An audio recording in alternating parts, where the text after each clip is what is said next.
कर लीजिएगा पीछे। एक बार ताली बजा दीजिए इनके लिए। आपके घर के पुरुष भी आए हैं यहाँ पर, तो उनसे खुद पूछिएगा कि वो आपकी लंबी उम्र के लिए कौन सा व्रत करते हैं। क्योंकि अक्सर जब हम महिलाओं से चर्चा करते हैं या पुरुषों से चर्चा करते हैं इस मुद्दे को लेकर, तो महिलाएं बड़े गर्व से कहती नजर आती हैं कि हम करवा चौथ का व्रत अपने पतियों की लंबी उम्र के लिए करते हैं। लेकिन कहीं ना कहीं हम ये चीजें भी देखते हैं कि आप तो एक तरफ उनकी लंबी उम्र के लिए व्रत कर रहे हैं, लेकिन हमारे घर के जो पुरुष हैं वो आपकी लंबी उम्र के लिए कोई व्रत नहीं करते। और एक चीज और देखिएगा, जब आप शाम को करवा चौथ का व्रत खोलती हैं तो छन्नी में से किसको देखती हैं? किसको देखती हैं? देखिए, पुरुष बता रहे हैं चांद को। किसको देखती है? चांद को। लेकिन एक चीज और मैं यहां पर बताना चाहूंगी, जब कभी कभार आपका बच्चा रात में रोता है तो आप महिलाएं ही बड़े गर्व से कहते हैं कि बेटा देख चंदा मामा निकल गया। क्या बोलती है? कि बेटा देख चंदा मामा निकल गया। और जब करवा चौथ जैसी रूढ़िवादी परंपराएं आती है तो आप उसी चांद को, उसी भाई को छन्नी में से किसके रूप में देखती है? पति के रूप में। तो आप खुद सोचिएगा आपका जो दोहरा मापदंड है वो किस तरह का है। क्या इसी दिन के लिए परम पूज्य बाबा साहब ने अपने 4 बच्चे कुर्बान किए? क्या इसी दिन के लिए परम पूज्य बाबा साहब ने अपनी जीवन संगिनी का त्याग दिया? साथियों, बातें बहुत सारी हैं कहने के लिए, लेकिन समय का अभाव है। लेकिन यहाँ पर मैं बाबा साहब के उस त्याग, समर्पण, बलिदान का भी थोड़ा सा हवाला देना चाहूंगी, जिससे कि हमारे बहुत सारे लोग नहीं जानते हैं। अगर आज आप अच्छी नौकरी करें या स्वतंत्र रूप से बैठे हैं तो इसका श्रेय सिर्फ और सिर्फ परम पूज्य बाबा साहब को जाता है, उनके संघर्षों को जाता है, उनके त्याग को जाता है। और इसी कड़ी को आगे बढ़ाते हुए मैं उनके जीवन से जुड़ी हुई उस घटना का वर्णन जरूर करना चाहूंगी जिसे बहुत सारे साथी नहीं जानते होंगे। साथियों, बात उस समय की है जब परम पूज्य बाबा साहब बंबई हाई कोर्ट में प्रैक्टिस कर रहे थे। उनके पास अचानक खबर पहुंची कि बाबा साहब आपका बेटा राजरतन बहुत बुरी तरह से बीमार है और अपने जीवन की अंतिम सांसें गिन रहा है। ये बात सुनकर परम पूज्य बाबा साहब तुरंत घर दौड़े आए और जैसे ही बाबा साहब ने अपने बेटे राजरतन को गोद में उठाया, राजरतन ने बाबा साहब की गोद में ही दम तोड़ दिया। ये मंजर देखकर माता रमाबाई बिलक बिलक कर रोने लगी और साहब का कॉलर पकड़कर कहने लगी कि साहब बस कीजिए, बस कीजिए साहब, बस कीजिए। आपकी समाज सेवा के भूत ने एक एक करके मेरा पूरा परिवार उजाड़ दिया। बाबा साहब बस कीजिए। तो बाबा साहब कहते हैं कि रमा, रमा चुप हो जा, रमा चुप हो जा। तू तो रो भी सकती है, लेकिन मेरी तो आंखों के आंसू ही सूख चुके हैं, क्योंकि प्रतिदिन मैं अपने समाज के हजारों बच्चों को मरते हुए देखता हूँ। रमा चुप हो जा। तो माता रमाबाई फिर कहती है कि बाबा साहेब, मेरे 3 बच्चे जब गए, जब आप विदेश में पढ़ाई कर रहे थे, मैं तो किसी के कंधे पर सर रखकर रो भी नहीं सकती थी।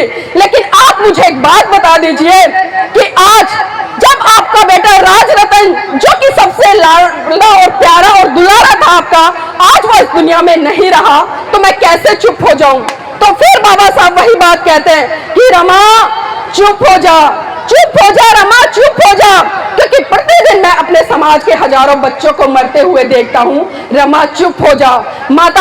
रमाबाई फिर रिपीट करती है कि बाबा साहब मैं आज फिर चुप हो जाऊंगी, लेकिन आप मुझे सिर्फ इतना और बता दीजिए कि जब जब आप अपने बेटे राजरतन को गोद में खिलाया करते थे तो बड़े हर्षोल्लास के साथ कहा करते थे कि रमा, रमा मेरा बेटा राजरतन एक दिन बड़ा होकर इस देश पर राज करेगा। तो बाबा साहेब आज राजरतन तो इस दुनिया में रहा नहीं, अब मुझे ये बता दीजिए कि बड़ा होकर इस देश पर कौन राज करेगा। तो बाबा साहब फिर कहते हैं कि रमा, रमा मैं भारत देश में एक दिन ऐसा काम करके जाऊंगा कि हर रमा की कोख से जन्म लेने वाला राजरतन इस देश पर राज करेगा, इस देश पर राज करेगा। और वो राज परम पूज्य बाबा साहब साथियों हमें संविधान के अंदर देकर गए। एक वोट देने तक से लेकर एक शासक बनने का अधिकार परम पूज्य बाबा साहब आपको देकर गए। लेकिन आज उस वोट की वैल्यू को हमने क्या कर दिया है? आज हमने उसको मात्र 500 रुपए की के बदले, एक दारू की बोतल के बदले, या एक साड़ी या एक शॉल के बदले में 5 साल तक अपने बच्चों के भविष्य को गिरवी रखने का काम किया है। तो क्या हमने बाबा साहब को पढ़ा? क्या हमने बाबा साहब को समझा? क्या बाबा साहब के विचारों को हमने मनोसात किया? 50-60 हजार रुपए इन 30 त्योहारों पर बर्बाद करने का काम करते हैं। कौन से 30 त्योहार जो हमारे अपने नहीं है, जो हमारी संस्कृति से बिलोंग नहीं रखते?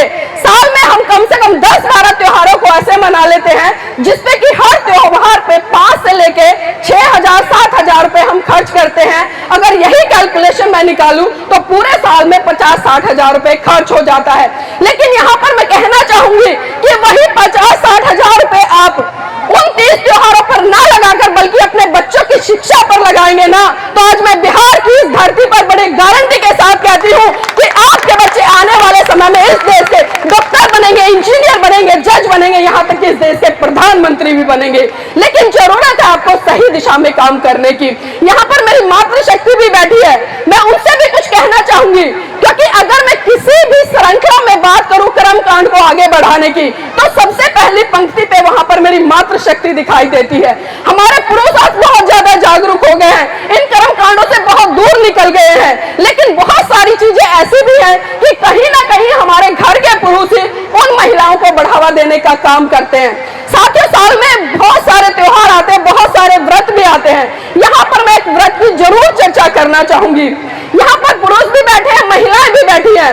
समस्त भारतीय नारी के मुक्तिदाता, बहुजनों के मुक्तिदाता, दुनिया का सूरज, ज्ञान का प्रतीक, संविधान के रचयिता परम पूज्य बाबा साहब को सत सत नमन करते हुए, बहुजन समाज में जन्मे सभी संत महान पुरुषों को नमन करते हुए, साथियों आज से मैं 2500 वर्ष पूर्व की बात करूं तो धम्मपद की पहली ही गाथा में महाकारुणिक तथागत बुद्ध ने कहा कि मनोपुपगमा धम्मा, मनोपुपगमा धम्मा, मनोसेठा मनोमया, मनसा च पदुठे न भास्ति व करोति व ततो न दुख मन वैति चक्कं व बहतो पदं।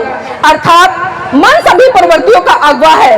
जैसी बातें हम अपने मन में सोचते हैं वैसी ही बातें हमारे व्यवहार में आती हैं, और जब वो बातें हमारे व्यवहार में आती हैं तब वो हमारे परिवार का और हमारे समाज का व हमारे राष्ट्र का निर्माण करती हैं।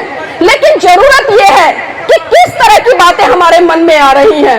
हमारे मन में 2 सोच उत्पन्न होती हैं, एक नकारात्मक और एक सकारात्मक। लेकिन जरूरत है आज हमें सकारात्मक सोच को उत्पन्न करने की, क्योंकि जब तक हम सकारात्मक सोच के साथ आगे नहीं बढ़ेंगे हम किसी भी रूप में अपना व अपने समाज का भला नहीं कर पाएंगे।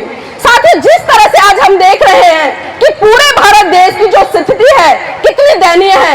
आज धर्म के नाम पर, जाति के नाम पर, सांप्रदायिकता के नाम पर लगातार दंगे फसाद हो रहे हैं। तो इसके पीछे कारण क्या है? इसके पीछे कारण है मन की उत्पत्ति। क्योंकि जिस तरह के लोग होंगे, जिस तरह की संस्कृति होगी, जिस तरह की सोच होगी, वो लोग ऐसे ही काम को करने का प्रयास करेंगे। और जिस तरह से परम पूज्य बाबा साहब ने इस दिशा में बहुत बड़े स्तर पर काम किया, सभी समुदाय को एक साथ लेकर साथियों इतने बड़े स्तर पर काम किया कि अगर आज मैं आपके सामने समक्ष रूप से, स्वतंत्र रूप से अपने विचारों का आदान प्रदान कर रही हूँ तो ये सिर्फ और सिर्फ उस महामानव परम पूज्य बाबा साहब के बलिदान व संघर्ष के कारण हो पाया है, जिन्होंने शिक्षा की अलग जगाकर इस देश में एक ऐसी क्रांति पैदा की कि आज हमारे समाज के बच्चे IPS बन रहे हैं, जज बन रहे हैं, डॉक्टर बन रहे हैं, इंजीनियर बन रहे हैं, यहाँ तक कि आने वाले भविष्य में हमारे समाज के बच्चे इस देश के प्रधानमंत्री भी बनेंगे। लेकिन जरूरत है हमें सही दिशा में काम करने की। और परम पूज्य बाबा साहब ने साथ एक बात कही थी कि शिक्षा शेरनी का वो दूध है जिसको जो जितना पिएगा वो दहाड़ेगा। ये नारे तो हम लगाते रहते हैं, ये बातें हम कहते रहते हैं, लेकिन जरूरत है इन चीजों को समझने की कि किस दिशा में और किस दिशा के लिए बातें कही गई। आज अगर मैं वर्तमान की बात करूं तो आज मैं देखती हूं कि आज लोग शिक्षित तो हो गए हैं, पढ़ तो गए हैं, बड़े बड़े पदों पर आसीन तो हो गए हैं, बड़ी बड़ी कोठियों में रहने लगे हैं, बड़ी बड़ी AC गाड़ियों में चलते हैं, लेकिन जब मिशन मूवमेंट की बात आती है, विचारधारा की बात आती है, सही आइडियोलॉजी को मनोसात करने की बात आती है, तो कहीं ना कहीं वो शिक्षित व्यक्ति उन चीजों से बहुत दूर नजर आता है।